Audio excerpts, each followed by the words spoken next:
Hey guys, welcome back to the channel. Maverick here with another episode of Kotoko, otherwise known as Spectre. So, in the last episode, we got the big reveal that the plot twist about Steel Lady Nanase was that there was no twist at all, right? She literally just died from an accident slash suicide, and that is that. There's no twist involved, no nefarious murder or whatnot. It's just case closed, right? Now, unfortunately, they have the situation. Kotoko. She has the situation where she needs to think of some other rumor or story to cover up the current urban legend that's fueling the Steel Lady Nanase's presence, right? However, things are getting complicated since there has been a first victim of Steel Lady Nanase. Someone has actually died. And so how exactly are they going to cover this up? How exactly are they going to spin the story in a way so that it diverts the attention from Steel Lady Nanase?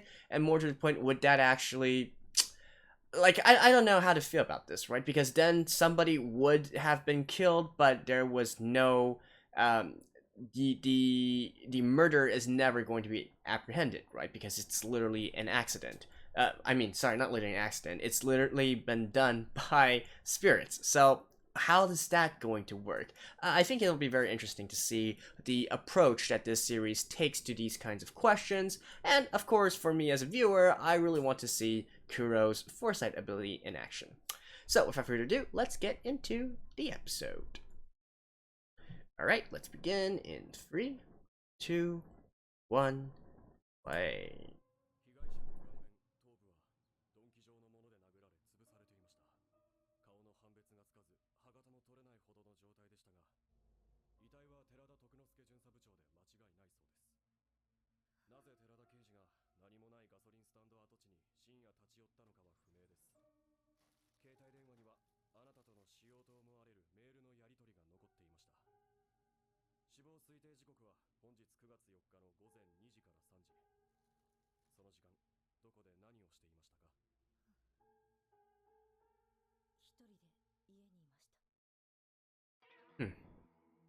Is she actually going to be suspected of his murder?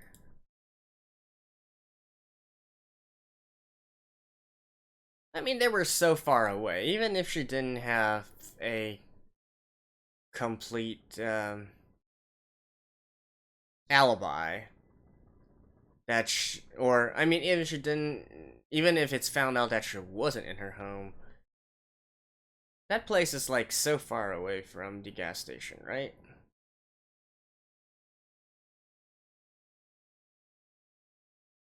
I certainly hope it doesn't turn into a case where she has to prove her innocence. Because that's not fun at all.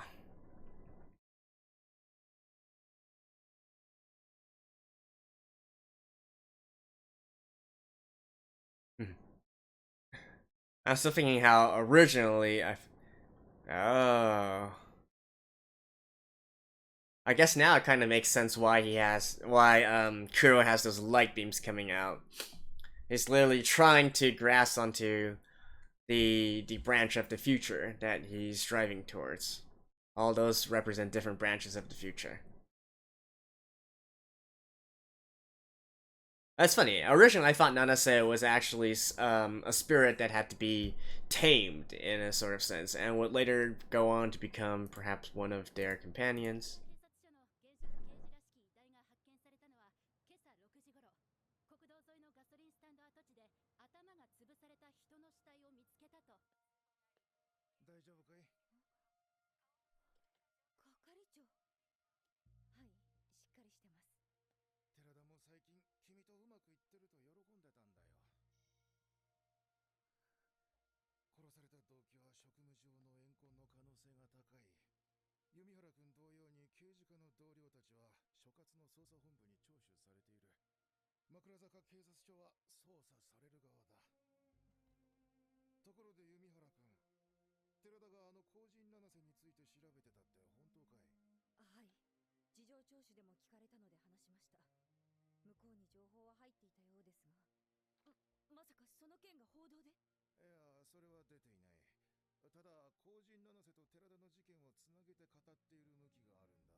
てるとか犯行が深夜とか、そういうことが後陣七瀬を連想させるということらしい。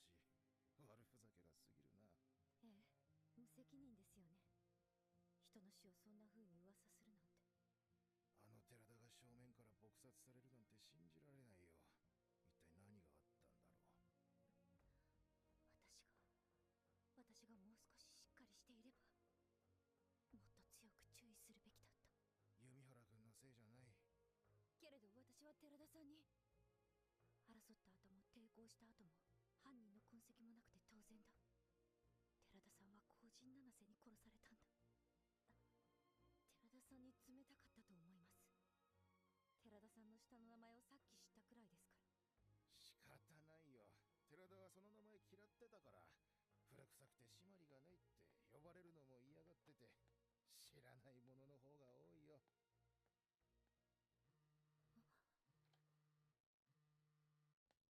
警察に真犯人は捕まえられない。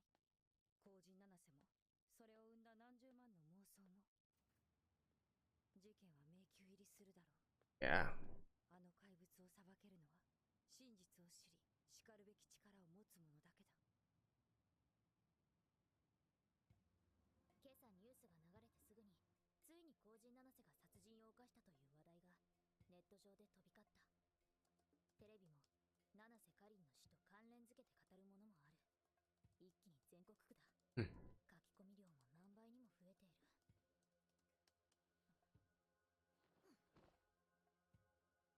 That is certainly creepy in a certain way. この前雨が降ったのはいつだったろう。病院のベンチは座り心地がいい。ひっそりしていて開放的で、あの場所で雨の音を聞きながらゆっくり眠りたい。隣に苦労先輩がいればもっといい。少し休め。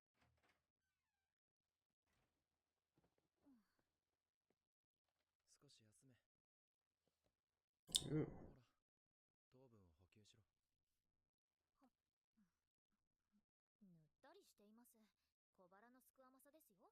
高級チョコを食べてその感想はどうなんだ。先輩こそ同じホテルに泊まっておきながら別室を取るなんて、彼氏としてどうなんです？岩永が少しでも快適に眠れるようにと思ってたな。むしろ寝かさないと言えませんか。早寝早起きが健康の秘訣だ。不死身から健康という言葉か。いいえ、別に。まとめサイトの流れは相変わらずか。はい、今朝の事件で状況は一変しましたからね。後陣七瀬による犯行説を支持する意見の方が大勢です。被害者の名前を検索すれば、柔道でオリンピック候補になった過去まで出てきます。Really? そんな人が争った形跡もなく撲殺されるなんて不自然すぎて、後陣七瀬の仕業だと思いやすいでしょう。寺田刑事の事件から憶測や噂、さらには七瀬かりんの胸の話題で盛り上がっていますね。確かにあの胸はすごい弾み具合だったな。触ったんですか？組みついた時グッと握ったんですか？そんな余裕なかったぞ。触れる未来も決定しておけば簡単じゃないですか。余裕じゃねえか。胸を重視するならお前やさきさんと付き合ってない。たまには違う感触を。一生に一度くらいあの選ばれた女子特有の脂肪の塊を、という邪悪な欲望を抱かなかったとアマテラス様。お前は何にこだわっているんだ。まあともかく後陣七瀬をただの噂と片付ける彼はなかなかできません。 He's actually settling into his role of dating 後陣七瀬の Kotoko quite well. 高齢の存在を支持し発展させる流れの方が優遇されています。天秤が一方に傾きすぎている。 Yeah, how are you gonna solve this? はっきり言います。なんだ。この件、立花さんが積極的に関与しています。いえ、あの人が中心です。わかっている。人が死んでいるのにかばったりはしない。Rika? Okay, so that girl that they were talking about last episode?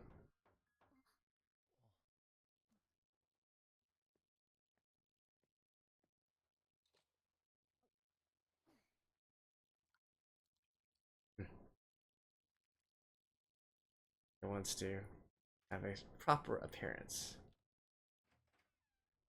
遅くなってごめんなさい。大丈夫ですか、サキさん。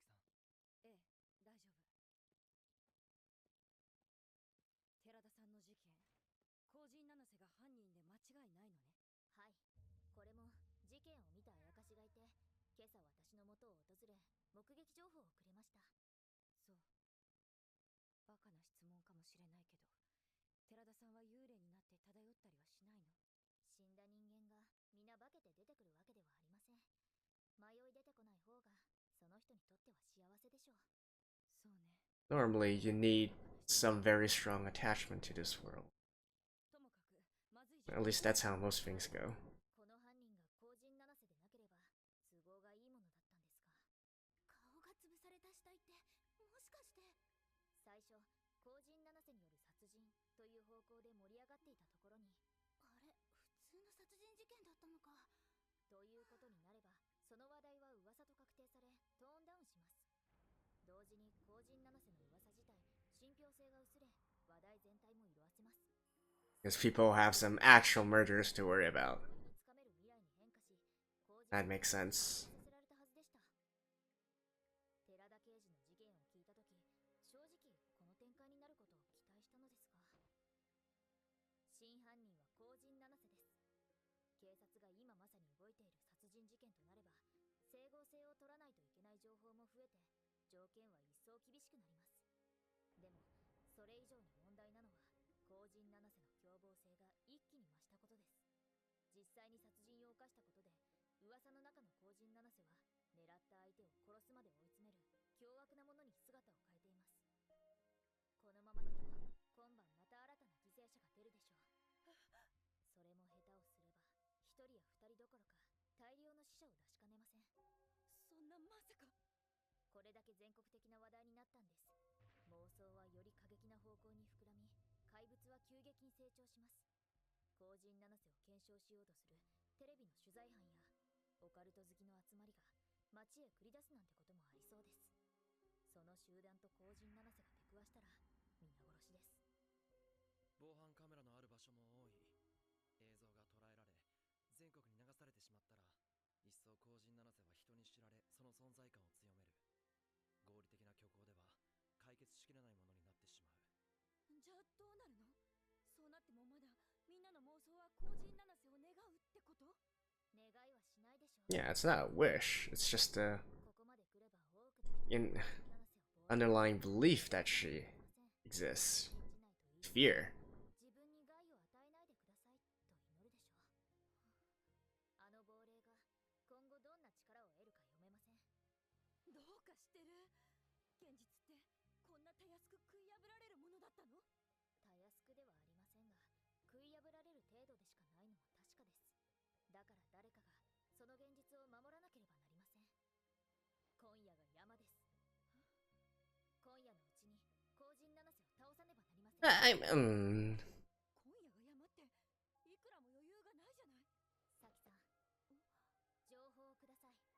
後陣七瀬を倒す合理的な虚構には常に真実が必要です。So are there actually still parts of the story she hasn't said yet? I guess it'd have to do with Nanase's sister? Or her father? 寺田刑事の遺体から薬物やアルコールは検出され Oh, なかった。 okay, never mind. ええ、寺田さんの遺体 Trying to spin something されなかった。 in the death of the detective? ますます七瀬かりんの死亡事故と符合するのか。報道で薬物やアルコールに触れているものはありませんが、ネット上でも被害者は普通の状態で殺害されたものとして話題が発展してます。その方が後陣七瀬らしいから。はい、亡霊相手じゃ抵抗のしようもない、あっけなく殺されるに決まっているという共通認識です。 Yeah, if he had actually been intoxicated or something. ならば寺田刑事をどうやって無抵抗のまま撲殺したかという説明をする必要が出たのはかなりネックです。だが後陣七瀬を倒すには後陣七瀬以外の犯人が必要だ。架空の犯人は一人でなくてもいいし、同一犯じゃなくてもいいのよね。それ以前の連続傷害未遂犯は別人って仮説もありでしょ。そうすると犯人はなぜ後陣七瀬の犯行に見せかけたかった。 But is there a suitable culprit for this? Wouldn't they be pinning the crime onto someone else? 寺田刑事の死は後陣七瀬とまるで関係ない。個人的に寺田刑事を恨んでいた者がたまたま殺したに過ぎないけど、偶然死亡状況が七瀬かりんのものと似ただけと説明できればどうだ。これなら犯人が特定できなくても似た理由さえ提示できれば殺人を後陣七瀬と切り離せる。あとは傷害未遂を起こした動機を説明すればいいだけ。だから立てられる仮説の幅を広げられるはずだ。困難は分割せよの法則からいくと現実的な対処ですが、完全に切り離すのは無理でしょう。人は物語にロマンを求め、現実にそうであることを期待します。偶然似た事件が起こったという解釈は必然的に起こったという解釈よりどうしてもがっかりします。実際の事件ならばしかるべきデータと推理をもってすれば真相は明らかになるだろう。だが彼女がやろうとしていることは真実を隠し、Yeah. 意もしない犯人と真相を作り出すこと。 That's what I was saying was kind of ironic of her comments before. She said they want to protect the truth. ものは推理ではない。もっと違う言葉。そう、これは推理ではない。トンチだ。うまくありません。たとえ謎を合理的に説明できても、事件が持つ謎に対し後陣七瀬というシンプルな存在感と説明が強力なんです。一発で単純に合理的に説明できて説得力のある解決なんてちょっとやそっとじゃ。昨日までは傷害未遂事件を誰が起こしているか、その動機は何か、この2点をでっち上げ多くの賛同を得られれば後陣七瀬を打ち消すことができた。だが今こちらが勝利するためにでっち上げる問題はいくつある。その1、なぜ後陣七瀬によるとされる連続傷害未遂事件が起こったのか。 What's the purpose? 事件を起こしたのは誰か。その3、なぜ寺田刑事は後陣七瀬の犯行。 I think the third one can be. なぜ寺田刑事は無抵抗で殺されたのか。 I think 寺田刑事を殺したのは the 誰か。 two parts can actually be separated, right? するだけではなく、 To say that they're just working on this urban legend in order to make it 犯人が警察に逮捕されず、 seem similar 現実の人間に多大な損害を与えず、 with that which Kuro was talking about before. 賛同する。これらすべてをクリアすれば後陣七瀬を打ち消すことができるのか。クロウ君の能力でアドバンテージが与えられているとはいえ、これは途方もない難題だ。岩永、一つの解決で無理ならいくつも積み上げればいいんじゃないか。後陣七瀬も昨日今日で生まれたわけじゃない。殺人を犯せるほどになるまで何度も試行錯誤があったはずだ。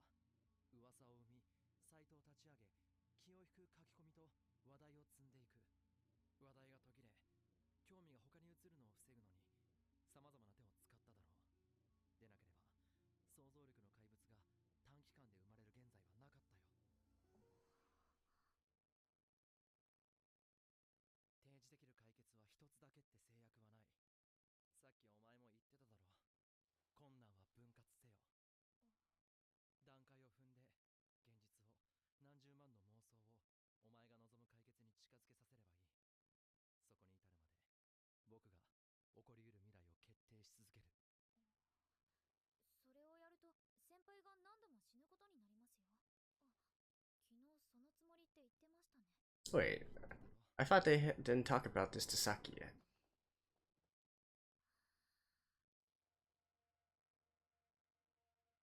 And she's literally just going to think of a solution right now.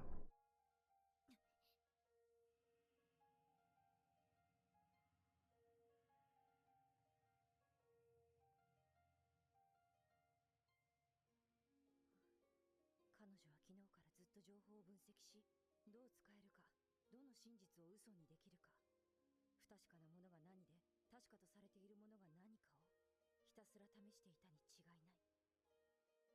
現実に存在するいびつなブロックを組み合わせ、現実にはなかった過去をどうすれば作れるのか。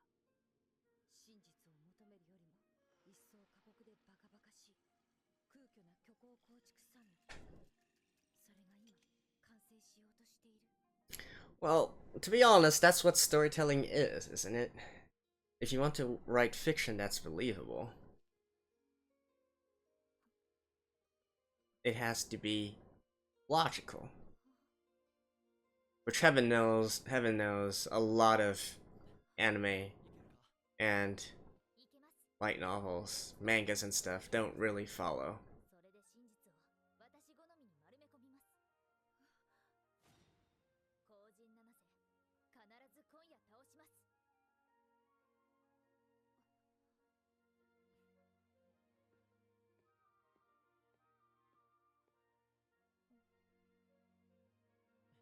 Good job.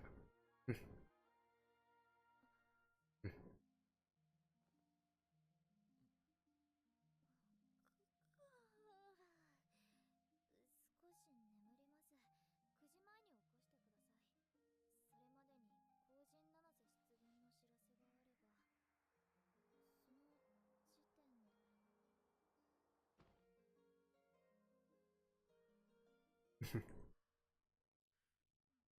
今永が起きた後用に食べるものを用意しておきましょう。僕らも何か食べておいた方がいいですし。ええ、市内の妖怪や化け物に後陣七瀬が出現したら知らせるよう命じてあります。知らせがあれば僕が駆けつけて後陣七瀬が他に行くのを止める。僕なら一晩中でも戦えますから、後陣七瀬を食い止めて犠牲者を出さずに済みます。後陣七瀬が逃げたらまた情報網を使って見つけ出し食い止めます。厄介ね。これが最善策です。それで知らせが来たらサキさんには僕を現場まで運んでほしいんです。レンタカーは手配しました。巻き込んでしまって申し訳ないのですが、お願いできますか？犠牲者を出したくないのは私も同じ。それにいい加減乗り越えなきゃね。長いの？あの子と付き合うようになって。会ってから2年半くらい経つけど。私と別れてすぐ5月に今永の方から声をかけられて、でもすぐ付き合うようになったわけじゃありませんよ。僕の方にそんな気は全くなかったんです。私が文句を言う筋もないけど、信じられる。クロウ君の好みとは真逆もいいところの子だから。ええ、全くその通りで。なんて言いながらうまくやってるじゃない。いいんじゃない？ずっとリッカさんの姿を追うのも良くないんだから。She knows about Rika-san. リッカさんの名前が出てくる。 Huh, so I guess it is クロウ君の女性の好み。 it is that girl from the flashback of his past. 桜川リッカ。クロウ君の3歳年上のい Yeah. Yeah. もう亡くなってしまったと噂で聞いたが、私とクロウ君が付き合っていた時、彼女は大学病院に長期入院していた。はあ。検査入院 ?3 年間も？まあいろいろあって、高校の時はあまり行けませんでしたけど、大学が病院と近いから前より見舞いに行けるようになったんです。じゃあ今度私も紹介してくれない？ええ、いいですよ。 I think I liked Saki when she was a bit younger.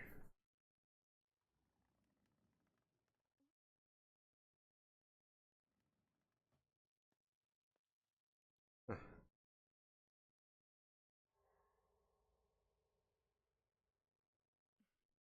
Wow. They look.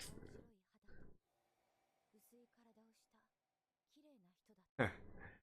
I can see why they would say Kuro's type is more similar to that. Okay. Well, see you guys after this. Okay, so another quite interesting episode we have for Inspector. Unfortunately, we did not get to see the conclusion of this arc, but there are a few things to talk about. Now, one thing I will say though is I did raise my eyebrows quite a bit during the part where they mentioned, I believe it was Saki who mentioned first that, how can the truth be so paper thin? And then Kotoko responded by saying, hey, it's not the case where it's paper thin, but just that it needs to be protected and not be distorted, right? And so she said she would protect the truth at all costs. Now, I thought this was very, very ironic, considering the fact that they are actually not pursuing the truth. They are pursuing something completely, I wouldn't say directly opposite of it, but it's definitely not the truth, right? So it's I don't know. Even though they mentioned this so strongly and whatnot, it's actually not quite the same, right? Because what she's doing is essentially writing a story. She's doing storytelling. She's writing fiction, which I also mentioned briefly within the episode, which I feel is a big problem with lots of anime, manga, light novels in general, and that is logical storytelling, right? I think it's absolutely true that people are more drawn towards something that fulfills their fantasy and whatnot, rather than seeking out something that is a logical explanation. And you find that all the time in anime works and manga works and whatnot, as long because a lot of times people are more concerned with this fulfilling a specific fantasy or of characters or between characters, so on and so forth, instead of just trying to make it flow logically, right? Some of my longtime viewers might see me going through different anime and watching different scenes and then calling him out, saying that, hey, this really does not make sense if you think about it for a second, right? Like, okay, fine, under the context of enjoying the anime, maybe it's okay to give it a little bit of leeway, but honestly, a lot of times when things don't have logical flow, it brings me out of the immersion. I don't know about you guys, but that's it for me, and so that's why a lot of times I do mention these things at the end with my reviews. Particularly, if it's a series that's trying to be completely wacky and completely off the walls, crazy and whatnot. Fine, you can do whatever you want, right? It's not supposed to make sense. However, if you are a series that's trying to be serious, like a lot of the shonen or light novel works that are not parody based or satire based, they're trying to be telling a semi-serious story, then these things do matter. Like why a particular character does a particular action, what drives him to do this particular action, why did the bad guy kill one of the good guys or cross roads with one of the good guys? Is it contrived?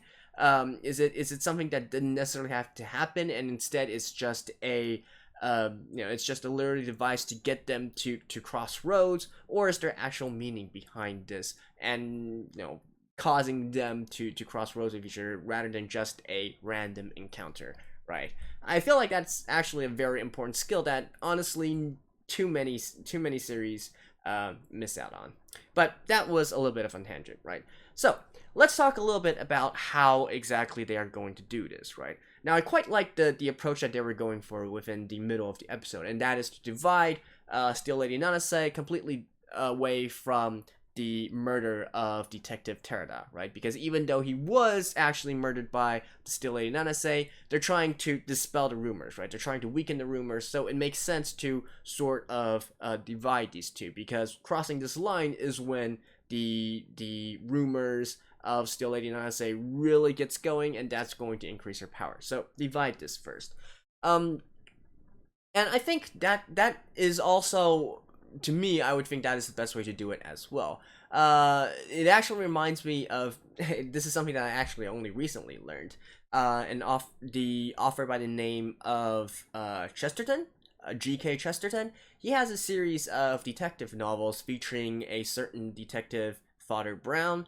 And in one of the stories, he actually encounters a case where there is, I think it's a serial killer case, where there's a serial killer on the loose, like let's say 6 murders or something, and then a 7th murder happened that seems to be in the same style and manner of killing as the original 6, but in actuality it was somebody completely different, right? This new murder, this different murder, was actually trying to cover up his own actions by blaming this murder on the original serial killer, trying to imitate the way that he carried out his crimes so that suspicion would just completely divert to the original serial killer, right? And I feel like that is also an explanation that can be used here as well. So let's say, for instance, the Still Lady Nanase rumors, right? The initial rumors, the ones where no one was really hurt, but maybe just scared a little bit, right? We could say that it was a situation where some party wanted to create these rumors to push for some sort of agenda, but their intention was never to actually hurt someone, right? Versus somebody else, let's say this party B, they actually had some kind of grudge with Detective Tarada and wanted to off him, basically. And in order to try and maintain their innocence and lead the police off their tails, they might do it in a similar fashion that corresponds with how Steel Lady Nanase operates in order to pass off this murder to the first party, Party A, right? So this is something that I could totally see this explanation gaining momentum. And if we want to advance it a little bit further, we can also try to tie this together, right? I know that they mentioned that they want to divide and separate and different solutions and whatnot, but I think there's also a case to be made for combining it within the same main foundation as well. So say, for instance, maybe the ones who are spreading the rumors about Steel Lady Nanase and going around and scaring people might be some of her, I don't know, fanatical fans. That's kind of redundant. Fanatics of her, right? I mean, she was a former semi-idol, I guess you could say. So she must have had some diehard fans. Maybe these diehard fans are convinced that Nanase's death was not actually an accident, someone murdered her, and so they're trying to draw police attention to the case and forcing them to reopen the case for investigation, right? Now, say for instance, Detective Tarada, okay, this caught his eye, so he started investigating the case, and then, even though this is entirely fictional, maybe found someone who was responsible for Nanase's death, right? So it wasn't actually an accident, it was a murder. And then the actual murderer, seeing that Detective Tarada had